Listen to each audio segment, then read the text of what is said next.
Chaque matin, Kofi arrivait en retard à l'école et recevait toujours 20 coups de fessée sans que le professeur ne lui demandait pourquoi il était en retard. Un jour, alors qu'il était puni comme d'habitude, le directeur de l'école entra et interrogea le professeur. Celui-ci expliqua que l'enfant Kofi était toujours en retard. Le directeur observa le garçon amaigri et tremblant, puis lui demanda la raison de ses retards en larmes. Kofi répondit qu'il était orphelin car ses parents sont morts dans un accident et n'avait plus de parents et qu'il vivait chez un oncle qui le maltraitait et qu'il devait vendre des journaux le matin pour survivre. Puis il avait des assiettes dans un restaurant le soir, au retour de l'école, ce qui l'épuisait. Un silence pesant tomba. Le professeur baissa la tête, honteux de son attitude envers Kofi. Le directeur posa une main réconfortante sur l'épaule du garçon et lui dit « À partir d'aujourd'hui, tu vivras chez moi et tu ne manqueras plus de rien. » Ce jour-là, pour la première fois, l'enfant sourit. Il venait enfin de trouver un foyer et une famille. Dès son premier soir, il sentit une tension étrange dans la maison. Si le directeur était un homme bon et bienveillant, sa femme, elle, était d'une toute autre nature. D'un regard glacial, elle l'observa lorsqu'il franchit le seuil de leur demeure. Elle n'avait rien dit devant son mari, mais Kofi pouvait voir dans ses yeux qu'il n'était pas le bienvenu. « Installe-toi », dit le directeur en lui montrant une chambre. Un lit propre, une vraie couverture. Kofi n'avait jamais eu autant de confort. Il remercia le ciel en silence et s'endormit ce soir-là avec l'espoir d'un avenir meilleur. Mais dès le lendemain, la vérité s'imposa à lui. La femme du directeur, prénommée Marguerite, le fit réveiller bien avant l'aube. « Si tu vis ici, tu dois être utile », lui dit-elle froidement. Dès lors, Kofi se retrouva à faire toutes sortes de corvées, récurer le sol, laver les vêtements, nettoyer la vaisselle. Chaque jour, avant et après l'école, il devait travailler. « Ce n'est pas un hôtel ici, tu dois mériter ta place », lui répétait Marguerite. Le soir, alors que le directeur rentrait, elle retrouvait son sourire et prétendait prendre soin du petit orphelin. Jamais elle ne laissait paraître son véritable visage devant lui. Malgré tout, Kofi supportait. Il ne voulait pas perdre ce toit au-dessus de sa tête. Mais en vrai, la femme du directeur est jalouse de Kofi et hostile. Elle n'accepte pas qu'un orphelin prenne la place de son propre fils. Elle lui met des bâtons dans les roues, le privant parfois de nourriture, lui attribuant des tâches ingrates, et cherchant à le faire partir. Chaque jour, Kofi devait endurer les remarques acerbes de la femme du directeur. Elle le traitait comme un intrus, un fardeau imposé à son foyer. Lorsque le directeur était absent, elle lui ordonnait de nettoyer la maison du matin au soir, le forçant à accomplir des tâches qui n'étaient pas de son âge. Si par malheur un verre se cassait, elle l'accusait de négligence et menaçait de convaincre son mari de le chasser. Malgré cela, Kofi restait digne et silencieux. Il ne voulait pas montrer qu'il souffrait. Il savait que la moindre plainte pourrait aggraver sa situation. Mais le soir, dans sa chambre exiguë sous l'escalier, il laissait couler ses larmes, se demandant pourquoi la vie s'acharnait ainsi sur lui. Un jour, alors que le directeur était en déplacement, la femme décida de lui donner une leçon. Elle lui servit une assiette presque vide et le regarda avec un sourire mauvais. « Si tu n'es pas content, va donc retrouver ton oncle. Après tout, c'est ta vraie famille, non ?» Kofi baissa la tête et mangea en silence, son estomac criant famine. Le soir, alors qu'il faisait la vaisselle, elle renversa un verre intentionnellement et l'accusa immédiatement. « Ingrat! Tu ne respectes rien dans cette maison. Demain, je vais en parler à mon mari. » Kofi savait que le directeur ne ferait rien. Il était un homme bon, mais trop faible pour s'opposer fermement à sa femme. Les semaines passèrent et l'hostilité de la femme du directeur devint de plus en plus pesante. Kofi comprit que cette maison ne serait jamais la sienne. Il devait se préparer à affronter la vie seul. Malgré les obstacles, il se promit une chose, il ne laisserait jamais la haine des autres définir son avenir. Kofi grandissait dans la maison du directeur, mais il savait qu'il n'y serait jamais véritablement le bienvenu. Il espérait néanmoins pouvoir avancer dans la vie, mais un autre obstacle se dressa sur son chemin, son oncle. Dès que la famille apprit que Kofi ne vivait plus chez lui, son oncle commença à raconter des mensonges.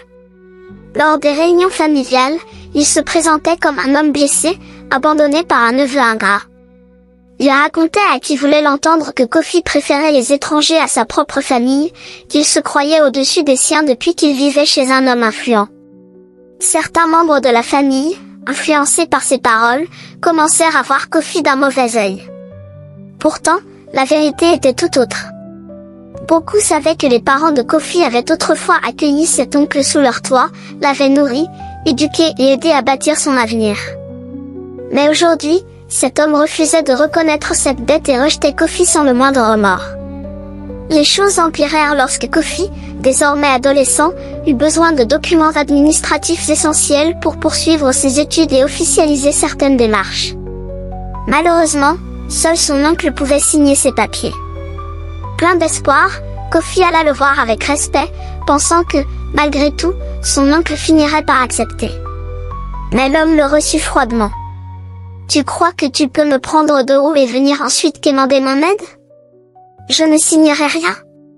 Pour moi, tu n'es plus de ma famille. » Kofi sentit son cœur se serrer. Il n'avait jamais voulu autre chose que survivre et avancer dans la vie. Pourquoi le monde semblait-il s'acharner contre lui? Malgré cette injustice, il se jura de ne pas fléchir. Il trouverait un autre moyen. Il ne laisserait pas la rancœur d'un homme briser son avenir. Le directeur était un homme bon, et il considérait Kofi comme son propre fils. Cependant, il n'avait jamais eu la force de s'opposer fermement à sa femme, dont le cœur était rempli de jalousie envers le garçon. Chaque fois qu'il voyait les injustices dont Kofi était victime, il intervenait timidement, essayant de calmer la situation par des paroles douces. « Laisse-le tranquille, il ne mérite pas tout ça », disait-il souvent à sa femme. Mais elle trouvait toujours un moyen de justifier ses actes, et lui, incapable d'imposer son autorité, finissait par se taire. Dans la maison, Kofi subissait les brimades de cette femme, qui lui réservait les tâches les plus ingrates et veillait à ce qu'il se sente toujours comme un étranger. Le directeur voyait tout cela, mais il ne réagissait jamais avec assez de fermeté. Il essayait parfois de raisonner sa femme, lui rappelant que Kofi était un enfant, qu'il avait déjà assez souffert, mais ces mots n'avaient aucun poids.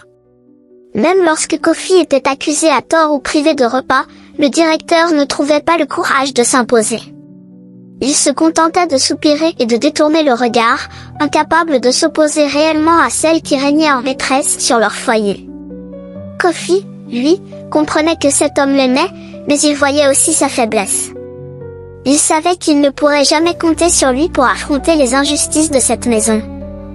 Alors, il se résigna à affronter seul les épreuves, avec l'espoir qu'un jour, il n'aurait plus besoin de subir l'indifférence et la passivité de ceux qui auraient dû le protéger. Les années passèrent, et Kofi grandit en un adolescent travailleur et déterminé. Malgré les épreuves, il excellait à l'école, obtenant des résultats brillants qui forçaient l'admiration de ses professeurs. Chaque jour, il puisait dans ses souffrances une motivation pour s'en sortir et honorer la mémoire de ses parents. Mais si ses succès scolaires faisaient la fierté du directeur, ils alimentaient davantage la jalousie et l'amertume de sa femme. Elle ne supportait plus la présence de Kofi sous leur toit et lui rendait la vie encore plus difficile. Chaque jour, elle trouvait une raison pour lui reprocher quelque chose, l'accusant d'être ingrat et profitant de leur générosité. Elle ne cachait plus son désir de le voir partir. Lorsque Kofi obtint son baccalauréat, la situation atteignit un point de non-retour. Un soir, après une dispute plus violente que les autres, la femme du directeur posa un ultimatum, soit Kofi quittait la maison, soit elle partait elle-même. Le directeur tenta de temporiser, essayant encore une fois de raisonner sa femme. Mais comme toujours, il n'osa pas s'opposer à elle. Incapable de trancher, il baissa la tête et laissa faire. Le lendemain, Kofi dut rassembler ses affaires et quitter la maison qu'il avait pourtant accueillie des années plus tôt. Le regard emblé, il jeta un dernier coup d'œil vers celui qui avait été comme un père pour lui. Mais le directeur, prisonnier de sa propre faiblesse, resta silencieux, figé dans son impuissance. Seul dans la rue, sans famille ni refuge, Kofi devait maintenant survivre par ses propres moyens. Il trouva un emploi chez un artisan, prêt à apprendre un métier pour se construire un avenir. Le chemin s'annonçait rude, mais il n'avait pas d'autre choix que de l'emprunter. Kofi entama une nouvelle étape de sa vie en devenant apprenti dans l'atelier d'un artisan réputé. Déterminé à réussir, il travaillait avec ardeur, apprenant chaque geste avec précision et patience. Malgré son manque d'expérience, il montrait une volonté inébranlable et un respect sans faille pour son métier et son maître. Cependant, tout le monde ne voyait pas son succès d'un bon œil. Ses collègues apprentis, jaloux de son engagement et de l'attention que lui portait le patron, commencèrent à lui tendre des pièges. Ils lui confiaient les tâches les plus ingrates, espérant l'épuiser et le pousser à l'échec. Pire encore, il montait des mensonges à son sujet, l'accusant de négligence et de fautes qu'il n'avait jamais commises. À plusieurs reprises, Kofi fut convoqué par le patron, sommé de se justifier pour des erreurs qu'il n'avait pas faites. Mais au lieu de se laisser abattre, il choisit de garder le silence et de redoubler d'efforts. Il savait que seul son travail acharné et son intégrité pourraient un jour révéler la vérité. Peu à peu, la patience et la détermination de Kofi portèrent leurs fruits. Le patron commença à remarquer les incohérences dans les accusations portées contre lui. Il observait l'application et le sérieux du jeune homme, tandis que les autres apprentis se montraient paresseux et malhonnêtes. Son regard sur Kofi changea, il lui confia des tâches plus importantes et lui accorda progressivement sa confiance. Malgré les trahisons et les obstacles dressés sur son chemin, Kofi continua d'avancer, forgeant sa réputation par son travail acharné et son honnêteté.